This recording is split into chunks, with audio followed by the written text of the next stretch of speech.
Hello मेरे प्यारे भाइयों बहनों, तो कैसे हैं आप लोग और कैसी चल रही है आपकी बोर्ड 2026 की तैयारी।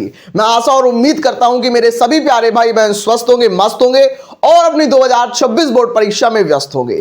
तो आपके बोर्ड एग्जामिनेशन में बिल्कुल कम दिन बचे हुए हैं और इन कम दिनों में हम बहुत जल्दी में सिलेबस को निपटा रहे हैं और बढ़िया तरीके से ट्रिक के माध्यम से सिलेबस को करा रहे हैं। बिल्कुल आज उसी कड़ी में हम लोग डिस्कस करने वाले हैं हमारे ट्रांसलेशन वाले टॉपिक को। बिल्कुल सही सुना आपने, ट्रांसलेशन इंग्लिश का एक ऐसा टॉपिक होता है जिससे हिंदी मीडियम वाले बहुत लोग परेशान होते हैं, लेकिन बिल्कुल उस तरीके से मैं आपको ट्रांसलेशन सिखाऊंगा, बिल्कुल ट्रिक के बेस पर सिखाऊंगा। मैं आपको 3 तरीके बताऊंगा, अगर उन 3 तरीकों को, उन 3 स्टेप को आपने फॉलो कर लिया तो आपके ट्रांसलेशन के 5 नंबर पक्के हो जाएंगे। मतलब ग्रामर का एक अच्छा खासा टॉपिक होता है ट्रांसलेशन। 2026 का एक वन शॉट आपको मैं देने वाला हूं, बहुत कम समय में मैं आपको पूरा ट्रांसलेशन सिखा दूंगा। तो बिल्कुल मैं देरी नहीं करूंगा, मैं बिल्कुल अपनी ट्रिक की तरफ बढ़ूंगा और 3 स्टेप जो होते हैं ट्रांसलेशन को करने के, 3 स्टेप जो होते हैं वो मैं आपके साथ डिस्कस करने जा रहा हूं। भाई बहन, ट्रांसलेशन का मतलब होता है इसको हमें कन्वर्ट करना है। किसमें कन्वर्ट करना है? मुझे हिंदी दी जाएगी, आपको हिंदी के सेंटेंसेस दिए जाएंगे, उन सेंटेंसेस को आपको इंग्लिश में कन्वर्ट करना होगा। इसको हम बोलेंगे ट्रांसलेशन, अनुवाद करना होगा। तो आपको हिंदी दी जाएगी और हिंदी को क्या करना पड़ेगा? आपको इंग्लिश में, आपको हिंदी को इंग्लिश में कन्वर्ट करना पड़ेगा। इसको ही हम बोलते हैं ट्रांसलेशन। इस प्रोसेस को ही हम बोलते हैं ट्रांसलेशन। मतलब हिंदी को इंग्लिश में कन्वर्ट करना ही ट्रांसलेशन कहलाता है। इसके अंदर आपको ट्रिक जाननी पड़ेगी, वो ट्रिक होगी 3 स्टेप ट्रिक। जो ट्रिक हम आपके साथ डिस्कस करने वाले हैं वो ट्रिक क्या होने वाली है? वो है 3 स्टेप ट्रिक। फर्स्ट स्टेप इसका क्या बोलता है? हमारा पहला नंबर स्टेप क्या बोलता है कि जो भी आपको एक स्टोरी दी जाएगी, जो आपको एक स्टैंजा दिया जाएगा, उसके अंदर आपको पहला तरीका अपनाना है कि पास्ट और प्रेजेंट। इसका मतलब क्या है कि जो भी आपको ट्रिक अप्लाई करनी है, आपका जो सेंटेंस होगा वो जनरली पास्ट में होगा या आपका सेंटेंस जो होगा प्रेजेंट में होगा। आपका सेंटेंस कभी भी फ्यूचर में नहीं होगा। इसको याद रखना, हमेशा ये ट्रिक काम आएगी कि आप हमेशा पास्ट टेंस पर फोकस करना और प्रेजेंट टेंस पर फोकस करना। फ्यूचर टेंस में जनरली नहीं आता, याद रखना। तो स्टेप नंबर 1 हमारा ये बोलता है। स्टेप नंबर 2 क्या बोलता है कि हेल्पिंग वर्ब के पीछे मत भागो। बिल्कुल सही बात है कि आपको अगर सेंटेंस आते हैं, अगर आपको टेंस बनाने आते हैं तो अच्छी बात है। अगर आपको टेंस बनाने नहीं आते तो आप हेल्पिंग वर्ब के पीछे मत भागो कि सोचो भाई इसमें इज लगेगा, कि इसमें एम लगेगा, कि इसमें आर लगेगा, वॉज लगेगा, वर लगेगा, तो आप कंफ्यूज हो जाओगे। और बचे केवल आपके पास 7 से 8 दिन है। ये बिल्कुल 10 से 15 दिन के अंदर आप उसको नहीं कर पाओगे।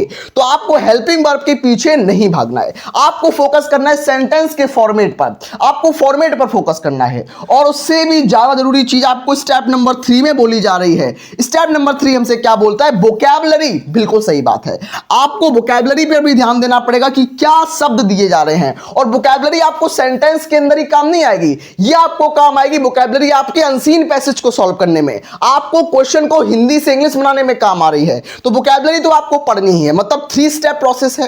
पहला, पास्ट या प्रेजेंट में आपका सेंटेंस होगा, ये तो श्योर है। दूसरा, हेल्पिंग वर्ब के पीछे आपको नहीं भागना है। तीसरा, वोकैबुलरी पर आपको ज्यादा फोकस करना है। तो ये 3 स्टेप आप अगर फॉलो करोगे किसी भी स्टोरी राइटिंग के अंदर, किसी भी ट्रांसलेशन में, तो 100% आपका स्टोरी जो है वो अच्छी ही बनेगी, गारंटी से अच्छी बनेगी। और लास्ट समय पर आप फोकस करो स्टोरी को बना बनाकर करने की, अपने अंडरस्टैंडिंग को बढ़ाने की, आप कर पाओगे। अब भाई इस ट्रिक को अप्लाई कैसे करें, क्वेश्चन कहां से लाएं? तो बिल्कुल मैं आपके लिए अप्लाई करने की ट्रिक लेके आ चुका हूं। आपको मैं क्वेश्चन करा दूं, आपको मैं इस पर बेस्ड क्वेश्चंस करा दूं। क्वेश्चन क्या बोलते हैं? पहला नंबर स्टैंजा, हमारा फर्स्ट नंबर स्टैंजा क्या बोलता है? मैं आपको विद क्वेश्चन प्रैक्टिस सिखा दूं, क्वेश्चन प्रैक्टिस करना सिखा दूं। मैं आपको 2 सबसे इंपॉर्टेंट स्टैंजास करा दूं जो आपके एग्जाम के लिए आपकी प्रैक्टिस को बढ़ा देंगे। आपकी प्रैक्टिस इससे हो जाएगी, आप समझ पाएंगे कि स्टोरी को हिंदी को इंग्लिश में कैसे कन्वर्ट किया था, इससे आप जान पाएंगे।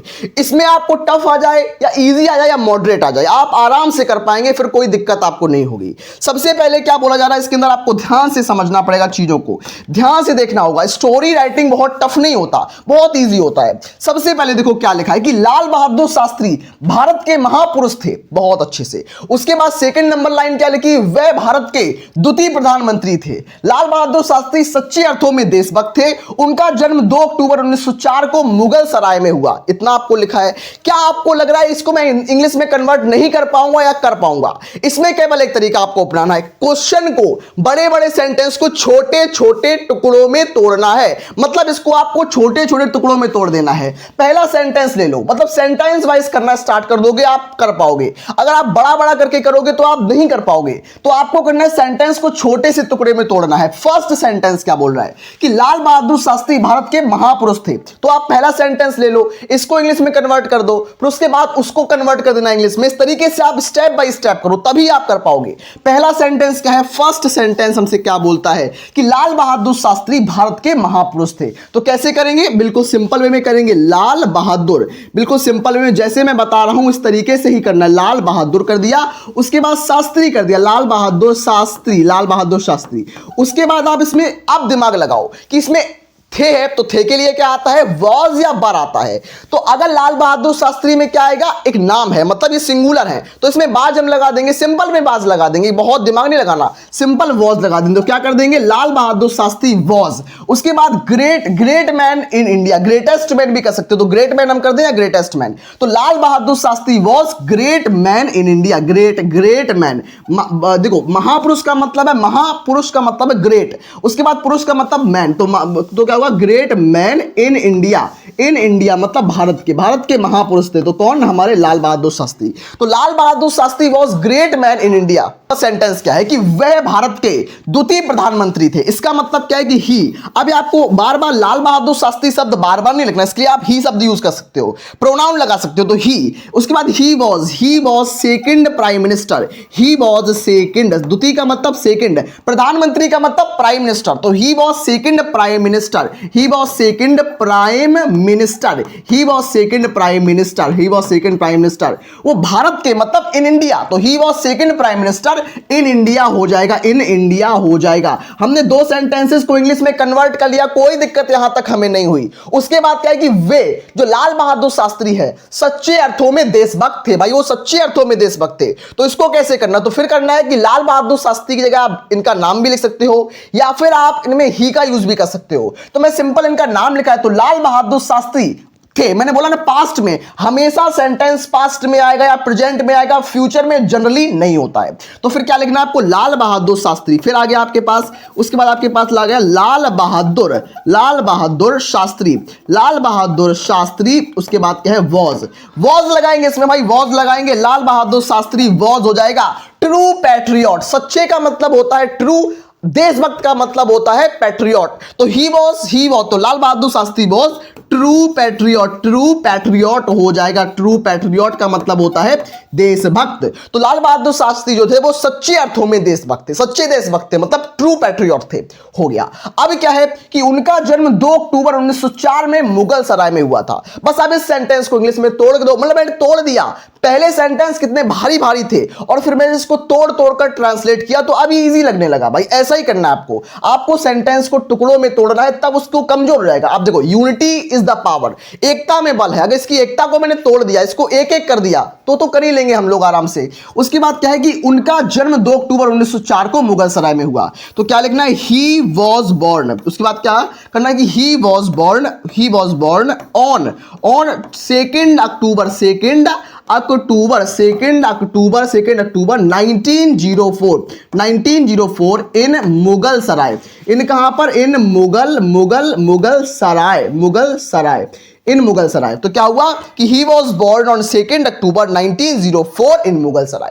कंप्लीट हो गया भाई। इस तरीके से ही करना है आपको। बड़े बड़े सेंटेंस को टुकड़ों में तोड़ा आपने और आपने बेसिक तरीके से इसको ट्रांसलेट कर लिया।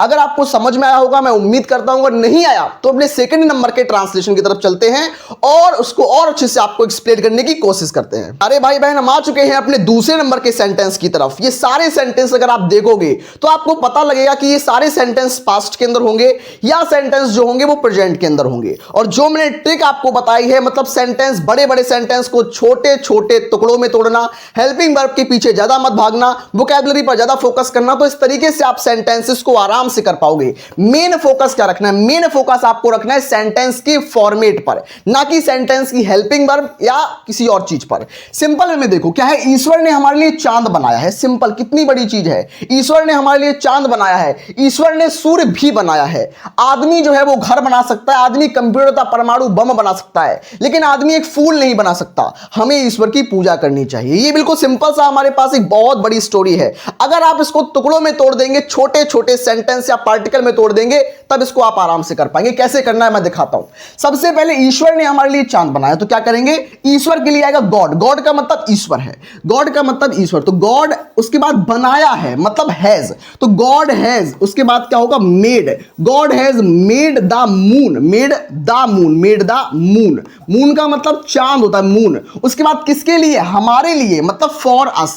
God has made the moon for us हो जाएगा। उसके बाद क्या है कि उसने सूर्य भी बनाया है, उसने सूर्य भी बनाया था। उसके बाद क्या लिखना है कि गॉड हैज, उसके बाद क्या लिखना है, गॉड हैज ऑल्सो, या आप यहां पर गॉड हैज बार बार ना लिखो तो ही लिख सकते हो, कोई दिक्कत नहीं है, या फिर आप सिंपल वे में बार बार लिख सकते हो। तो God has made the, God has also, God has also का मतलब भी, ऑल्सो मेड या क्रिएटेड कर सकते हैं, मेड की जगह हम क्रिएटेड भी लिख सकते हैं। तो God has also made the sun, made the sun, made the sun हो जाएगा, made the sun simple way में।